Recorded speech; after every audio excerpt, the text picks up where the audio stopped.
नमस्कार मित्रों, मैं आचार्य अनुपम जोली और आप देख रहे हैं मेरा चैनल रहस्य धारा। आज हम बात करेंगे आपकी जन्म पत्रिका के सूर्य ग्रह की और उसके शुभ और दुष्परिणामों की। इसके साथ सूर्य ग्रह के बुरे परिणामों को ठीक करने के बहुत ही सरल उपायों की भी। हम सभी जानते हैं कि कुंडली में कुल 12 भाव होते हैं। आप अपनी कुंडली में इस वीडियो के द्वारा खुद ही देख सकते हैं कि किस भाव में कौन सा ग्रह खराब है और उसका उपाय कैसे करें। प्रस्तुत वीडियो में सूर्य के 12 भावों के लाल किताब उपाय बताए जा रहे हैं। यदि उस भाव में दशा अंतर्दशा में सूर्य के दुष्परिणाम दिखाई दे रहे हों तो आप मेरे द्वारा बताए उपाय कर सकते हैं और उसके अच्छे परिणामों को बनाए रखने के लिए हमें कुछ लाल किताब द्वारा बताए परहेज करने होंगे। चलिए शुरुआत करते हैं पहले खाने से, फर्स्ट हाउस से। अगर आपकी कुंडली में पहले खाने में सूर्य है तो इसकी वजह से बाहर से मधुर स्वभाव परंतु अंदर से आग का शोला होंगे। आपका चाल चलन अच्छा होगा। आप तेजस्वी, प्रतापी, शत्रुहंता होंगे। आप में आत्मसिद्धि, मानसिक रूप से चिंतित, मान सम्मान से युक्त होंगे। सत्ता से लगाव, लेखा जोखा के कार्य में संलग्न, सभी प्रकार की शिक्षा प्राप्ति होगी। आप विचारों के पक्के, शराब नशे से दूर रहने वाले, हर बात में पहल करने वाले, आक्रामक, मुंह तोड़ जवाब देने वाले और परिश्रमी होंगे। आप पुरुषार्थ से धन कमाकर धनी होंगे। आप दूसरों की सहायता करेंगे। आप ठोकरें खा खा कर चमकेंगे। आपको सताने वाला नष्ट हो जाएगा। आपकी प्रसिद्धि और बढ़ेगी। धार्मिक कार्य और परोपकार में धन लगाने से उन्नति होगी। 24वें वर्ष की आयु में विवाह शुभ, संतान एवं पत्नी का सुख मिलेगा। अच्छे कार्य में अगुआ रहेंगे। गरीबों के मददगार और क्रोधी होंगे। आप किसी बात को सुनकर फिर देखकर विश्वास करेंगे। जब सिर पर बाल कम होने लगे तो धनवान होने का समय आएगा।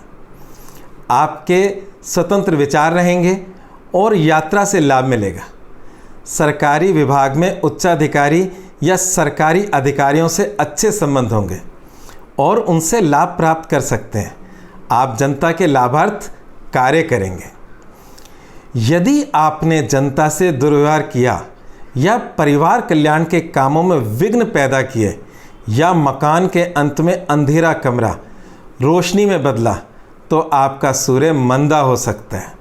या किसी कारणवश सूर्य मंदा हो गया हो तो सूर्य के मंदे असर के कारण शारीरिक व हड्डी रोग, दिल की धड़कन तेज आदि प्रतिकूल फल मिल सकते हैं।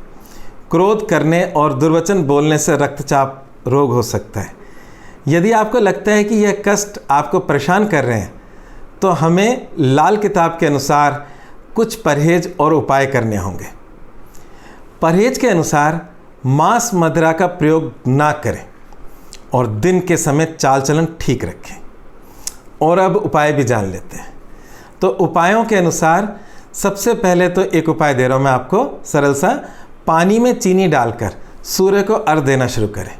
अर्घ्य का मतलब उगते सूरज को जल चढ़ाना। दूसरा उपाय दे रहा हूँ, मकान के अंत में अंधेरी कोठरी या कमरा बनाएं। ये 2 सरल से उपाय हैं जिसके द्वारा आप अपने जीवन को ठीक कर सकते हैं अगर सूर्य के दुष्परिणाम आपके जीवन में आ रहे हैं तो। चलिए अब बात करते हैं सेकंड हाउस की, द्वितीय खाने की। यदि आपकी जन्म कुंडली में दूसरे खाने में सूर्य है, इसकी वजह से आप दानी, भरोसे से काम करने वाले, आप अपने पराक्रम में प्रगति करेंगे। स्वयं उन्नति कर दूसरों के लिए उन्नति कारक होंगे। स्वयं पराक्रम से धन कमाने वाले, हुनर की कमाई से बरकत पाने वाले होंगे। आपको उत्तम सवारी का सुख प्राप्त होगा। धार्मिक कार्यों में मुखिया बनेंगे। धर्म मंदिर, धर्मशाला का निर्माण करवाएंगे। ससुराल एवं पारिवारिक जीवन सुखमय होगा। माता पिता, सास ससुर, सगे संबंधियों के लिए अनुकूल तथा परिवार में स्त्रियों के लिए भारी होंगे। आपको सरकार में से लाभ मिलेगा और सरकारी अधिकारियों से मान सम्मान मिलेगा। आप बड़े कारोबार के मालिक बन सकते हैं। कर्ण की तरह दानवीर बनेंगे। यदि आपने अपने रिश्तेदारों से जायदाद, धन आदि के लिए मुकदमे आदि किए, किसी दूसरे व्यक्ति का माल हड़प किया, सफ़ेद वस्तुएं, चांदी, चावल, दूध इत्यादि मुफ्त ली, तो आपका सूर्य मंदा हो सकता है। या किसी कारणवश अगर आपका सूर्य मंदा हो गया हो तो सूर्य के मंदे असर को आपकी पत्नी, प्रेमिका तथा धन पर बुरा असर पड़ेगा। माता या मौसी पर भी इसका अशुभ प्रभाव पड़ेगा। परिवार में स्त्रियों की संख्या कम होगी। इस हालात में बहन, माता, सास, भाभी पर अशुभ असर पड़ सकता है। माता, बुआ या मौसी विधवा हो सकती है। धन, स्त्री, जमीन के लिए मुकदमे, झगड़े अगर आप करेंगे तो आपका कुल तक नष्ट हो सकता है।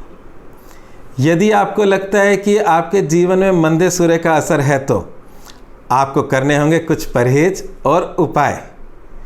परहेज की पहले बात कर लेते हैं। तो मुफ्त के माल पर नज़र ना रखें और गिफ्ट और दान बिल्कुल न लेवें। अब उपाय की बात करते हैं। तो उपाय के लिए नारियल या सरसों का तेल या बादाम धर्म स्थान में देवें। और एक और उपाय बताते हैं। जो आपका बुजुर्गी में मकान है, जो आपका पेरेंटल मकान है, उसमें हैंडपंप लगवाएं। ये तो हुआ सेकंड सूर्य का उपाय।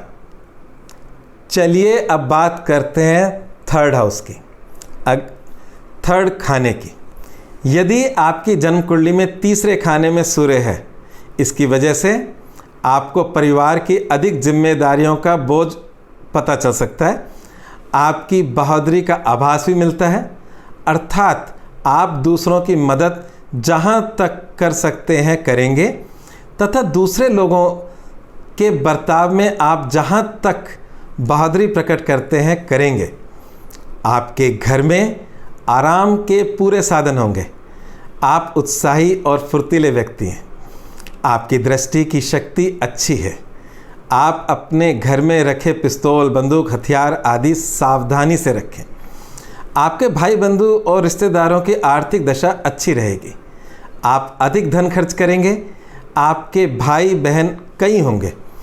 आपके साले की आर्थिक स्थिति अच्छी रहेगी। साले से अच्छा संबंध रखेंगे और उससे लाभ भी होगा। आप बाग, बगीचा और फलदार वृक्ष लगाएंगे। युवावस्था में आपको कलह से दूर रहना चाहिए। जवानी में बहुत तरक्की करेंगे। गणित और ज्योतिष विद्या में रुचि, सरकारी विभाग से लाभ, मुकदमे में जीत होगी। यदि आपने परिवार वालों से झगड़ा किया, समाज में लोगों को गुमराह किया, ससुराल वालों को तंग किया, तो आपका सूर्य मंदा हो सकता है। या किसी कारणवश सूर्य मंदा हो गया हो तो सूर्य के मंदे असर से आपके घर में चोरी या बीमारी की आशंका रहेगी। आपके शत्रु भी अधिक होंगे। आपकी किस्मत में उतार चढ़ाव भी आ सकता है। आपके घर का मुख्य दरवाज़ा दक्षिण दिशा होना बहुत ही अशुभ है। आपका धन आपकी आंखों के सामने चोरी हो सकता है। ननिहाल पर मंदा असर रहेगा। बिना लिखा पढ़ी के आर्थिक लेन देन से अशुभ परिणाम मिल सकते हैं। यदि आपको लगता है कि आपके जीवन में ये कष्ट हैं तो आपको कुछ परहेज उपाय करने होंगे। तो परहेजों की बात कर लेते हैं। देखिए, चोरी के माल से सदैव दूर रहें और बुरे काम ना करें। उपाय, माता और दादी का आशीर्वाद लें, उनसे संबंध अच्छे बना कर रखें और कभी भी पर स्त्री से अनैतिक संबंध ना रखें। अगर आपने इन चीज़ों का ध्यान रखा तो आपके जीवन के अंदर तीसरे सूर्य के दुष्परिणाम नहीं आएंगे। चलिए अब बात करते हैं फोर्थ हाउस की, मतलब चौथे खाने की। यदि आपकी जन्म कुंडली में चौथे खाने में सूर्य है, इसकी वजह से आप धन एकत्र करते रहेंगे। उस धन का लाभ दूसरों को मिलेगा। अगर आपकी संतान, इस योग की वजह से आपकी संतान करोड़पति होगी। आप नए आविष्कार से लाभ प्राप्त करेंगे। नए कार्यों में सफलता मिलेगी। आप अपना पैतृक कार्य छोड़कर नया काम करेंगे तो खूब लाभ होगा। आप विदेश में निवास करेंगे, पिता के साथ आपके संबंध अच्छे रहेंगे। पैतृक संपत्ति का कुछ लाभ मिलेगा। आप घर में हैंडपंप, कुआं आदि लगवाएं तो शुभ फल होगा। आपके मन में शांति रहेगी। आप 25 से 50 वर्ष की आयु तक खूब लाभ कमाएंगे। आप कपड़े, पानी, दूध के व्यवसाय से खूब लाभ प्राप्त करेंगे। आपको कपड़े के व्यवसाय से अधिक लाभ मिलेगा। आप काफ़ी धन संग्रह कर सकेंगे। आप फलों वाले पेड़ पौधे लगाएंगे। आपका भाग्य अच्छा है। आप अपने काम रात में करें तो अधिक लाभ होगा। आपके घर पर कोई मुसीबत नहीं आएगी। सरकारी विभाग या समुद्र की यात्रा से लाभ मिलेगा। वाहनों से संबंधित कामों में लाभ होगा। पत्नी से लाभ होगा या पत्नी की नौकरी में तरक्की होगी। यदि आपको चोरी की आदत होगी, दूसरे लोगों के बनते काम बिगाड़ेंगे, पर स्त्री से अनैतिक संबंध रखेंगे या किसी स्त्री से बदतमीजी करेंगे तो आपका सूर्य मंदा हो सकता है। या किसी कारणवश आपके जीवन में ये सूर्य मंदा हो जाए तो उस मंदे के जो असर से सबसे बड़ा असर आपकी औलाद पे पड़ेगा। माता एवं बहन के सुख में हानि हो सकती है। समस्या ना होने पर भी आप उदास रहेंगे। माता का मन अशांत एवं स्वास्थ्य ठीक नहीं रहेगा। जीवन में कई कठिनाइयाँ आ सकती हैं। अगर आप दूसरों के बने बनाए काम बिगाड़ेंगे तो रक्तचाप का भय, आपके कार्यों में रुकावटें पैदा होंगी। माता पिता का सुख कम हो जाएगा। यदि आपको लगता है कि आपके साथ सूर्य जनित कष्ट हैं तो आपको लाल किताब के अनुसार, मेरे बताए अनुसार कुछ परहेज करने होंगे, उपाय करने होंगे। तो परहेज के नाम पे अगर आपको करना है तो आप सबसे पहले तो अपनी चोरी की आदत से बचें। बिल्कुल भी जीवन में मानसिक रूप से भी और किसी भी कारण से चोरी से बचना होगा आपको। और स्त्रियों के झगड़े में ना पड़ें। उपाय के लिए अंधों को भोजन दें और शरीर पर शुद्ध सोना पहने। गोल्ड का शरीर के साथ टच होना आपके लिए बहुत ही लाभदायक है। चलिए अब बात करते हैं 5th हाउस की, मतलब 5वें खाने की। यदि आपकी जन्म कुंडली में 5वें खाने में सूर्य है और इसकी वजह से आप पढ़ाई में तेज, उच्च शिक्षित, सत्ता पक्ष से लाभ प्राप्त करेंगे।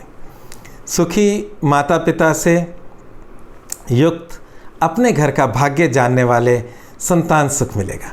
आप सेवक पुत्र के पिता होंगे। पुत्र प्राप्ति के बाद परिवार में तरक्की होगी। आप सबको साथ लेकर आगे बढ़ने वाले और शूरवीर होंगे। बुढ़ापा सुख से बीतेगा। सरकारी अधिकारियों से मधुर संबंध रहेंगे। यदि राजा सहायक ना हो तो फकीर से आपका भला होगा। पारिवारिक उन्नति होगी। पौत्र के जन्म के बाद माली हालत अच्छी हो जाएगी। औलाद की वृद्धि होगी। बुढ़ापे में हर तरह का आराम मिलेगा। माँ बाप का सुख लंबे समय तक मिलेगा। जिंदगी आराम से गुजरेगी। 42 से 47 साल की आयु तक शुभ फल प्राप्त होंगे। जो जो आयु बढ़ेगी आपका रुतबा अच्छा होता जाएगा। आपको सरकारी विभाग से मान सम्मान मिलेगा। गुप्त विद्याओं में रुचि रहेगी। अचानक धन प्राप्ति के भी योग हैं। यदि आपने चाल चलन खराब किया या बुरे काम किए, संतान से झगड़ा किया, सरकारी विभाग से बेईमानी की या झूठ बोलने की आदत अगर आप में है तो आपका सूर्य मंदा हो सकता है। या किसी कारणवश सूर्य अगर आपका मंदा हो गया और जो शुभ परिणाम है वो आपको नहीं मिले तो मंदे सूर्य का असर सबसे पहले आपके पेट पे पड़ेगा। आपका स्वास्थ्य बिगड़ेगा। आप स्वभाव से क्रोधी हो जाएंगे। पत्नी छोड़े या मर जाए या दूसरी शादी भी हो सकती है। स्त्री की सेहत पर बुरा प्रभाव पड़ सकता है। स्त्री द्वारा अपमानित होना पड़ सकता है। लड़के पर भी बुरा असर हो सकता है। काफ़ी दुखों का सामना करना पड़ सकता है। औलाद की आर्थिक हालत पर बुरा असर होगा। ननिहाल के लिए अशुभ फल देगा। झूठ और बेईमानी से धन हानि का भय और दीर्घ रोग हो सकता है। यदि आपको लगता है कि आपके जीवन में सूर्य के कारण कष्ट हैं तो बिना देरी किए जानिए लाल किताब के अनुसार परहेज और उपाय। चलिए इस सूर्य का परहेज से शुरुआत करते हैं। तो एक ही परहेज है जो बहुत इम्पोर्टेंट है, वो है झूठ से दूर रहें। सत्य बोलें। सत्य सदैव सुख देता है। और किसी के प्रति मन में ईर्ष्या न रखें। अगर ये परहेज रखेंगे तो आपका सूर्य मंदा होगा ही नहीं। फिर भी सूर्य मंदा हो जाए तो उपायों में आप क्या करें, जो आपके पेरेंटल रस्म व रिवाज हैं उसको कभी बंद ना करें। मतलब जो आपके दादा परदादों से चलती आ रही कार्य हैं, चाहे कुल देवी, कुल देवता या कोई रस्म हो विवाह की, संतान की, उन रस्मों को अगर आप बंद कर देते हैं तो आप पे इसका असर बुरा होगा। आपका जो सूर्य है वो और बिगड़ जाएगा।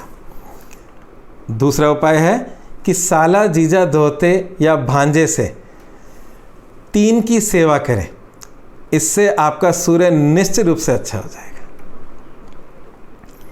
चलिए इस वीडियो में 6th हाउस की भी बात कर लेते हैं। तो अब मतलब कि छठे खाने की, यदि आपकी जन्म कुंडली में छठे खाने में सूर्य पड़ा है तो इसकी वजह से आपके ननिहाल में सुख मिलेगा और मुकदमों में जीत होगी। मित्र और शत्रु आपसे दबकर रहेंगे। आप अपने भाग्य से संतुष्ट रहेंगे। आप अपने भाग्य पर भरोसा रखेंगे, बेफिक्र रहेंगे। आपका जन्म ननिहाल या अस्पताल में होगा। शारीरिक सुख अच्छा रहेगा। पुत्र जन्म के बाद अगर बुरा समय हो तो अच्छा समय आएगा, अर्थात लड़के की पैदाइश के बाद आपका जीवन स्थिर हो जाएगा और आपका भाग्योदय होगा। पिता का रुतबा और बढ़ेगा। पत्नी और संतान का सुख मिलेगा। आप अधिक पुत्रवान होंगे। दूसरी औरत के साथ संबंध रहेगा, ऐसी संभावना है। आप अपना काम बदल सकते हैं और उस बदले हुए काम से अच्छा फल मिलेगा। बुढ़ापे में रात का आराम, पूजा पाठ, दान पुण्य का शुभ असर मिलेगा। डॉक्टर, केमिस्ट के काम से लाभ होगा। यदि आपने बहन से धन की ठगी की, सरकारी अधिकारियों से धोखा किया और मुकदमेबाजी में अपना ध्यान रखा, हर समय दूसरों की तरफ मांगने की नीयत रखी, तो आपका सूर्य मंदा हो सकता है। या किसी भी कारण से सूर्य मंदा हो गया हो तो सूर्य के मंदे होने का जो असर है, कोर्ट में मुकदमों पे अधिक खर्च होगा। पाँव में खराबी हो सकती है। पापी ग्रहों के संयोग से बुरा समय आरंभ होगा। जीवन में एक बार पतन होना संभव है। मामा का हाल खराब रहेगा। गुस्सा अधिक आएगा और रक्तचाप का रोग होगा। आपके नौकरी व्यवसाय में बार बार तब्दीली हो सकती है। सूर्य का मंदा समय 21-22 साल की उम्र में होगा। स्त्री पर भी बुरा असर पड़ेगा। आप अपने बाप या बेटे के साथ एक शहर या गांव में रहकर धन नहीं कमा सकेंगे। यदि आपको लगता है कि आपका सूर्य मंदा पड़ गया या कष्टों से पीड़ित है, तो हम लाल किताब के परहेज और उपाय बता ही रहे हैं आपको, वो करें, उससे चीज़ें आपकी सुधरेंगी। सबसे बड़ा परहेज है कि अपनी बहनों से झगड़ा ना करें और समय कैसा भी रहे किसी से भी दान और कर्ज ना लें। ये परहेज है। अगर आपने दान और कर्ज ले लिया तो और बड़ी समस्या में फंस जाएंगे। चलिए अब उपायों की बात कर लेते हैं। चांदी या दरिया का पानी घर में कायम करें, मतलब अपने घर में रखें, उसको संभाल के। ये लाल किताब के जितने भी उपाय हैं जो मैंने इस वीडियो में बोले हैं, वो सब सूर्योदय से सूर्यास्त के मध्य करने वाले हैं। तो ये इसका फिक्स रूल है, इसमें वार की कोई दिक्कत नहीं है। दूसरा उपाय भी बताता हूँ। बंदर को गेहूँ या गुड़ खिलाएं। ये उपाय और ये परहेज करें। ये वीडियो ज़्यादा लंबा ना हो जाए तो इसलिए मैंने सूर्य ग्रह के 2 वीडियो बनाए हैं। ये मेरा पहला वीडियो है जिसमें मैंने 6 भाव बता दिए। बाकी बचे 6 भाव आपको इसी कड़ी के दूसरे वीडियो में मिलेगा, जिसमें उसके फल मिलेंगे, उसके बुरे परिणामों के बारे में पता चलेगा, और अगर बुरे परिणाम हैं तो हम क्या उपाय करें, और अगर अच्छे परिणाम हैं तो क्या परहेज करें। ये बहुत छोटी छोटी सी बातें हैं, बहुत सरल सी बातें हैं। इनको जीवन में अपनाकर हम अपने ग्रहों को बेहतर बना सकते हैं और अपने जीवन को खुशहाल बना सकते हैं। तो बिल्कुल देरी ना करें, मेरे इस वीडियो को लाइक भी करें, शेयर भी करें और मेरा चैनल सब्सक्राइब भी करें, और ज़्यादातर लोगों तक ये इन्फॉर्मेशन पहुंचाएं जिससे उनके भी कुंडली में बैठे सूर्य का लाभ मिल सके, उनको उसका वो उपाय कर सके। आज बस इतना ही। आप सबका सूर्य ठीक रहे ऐसी कामना करते हुए धन्यवाद।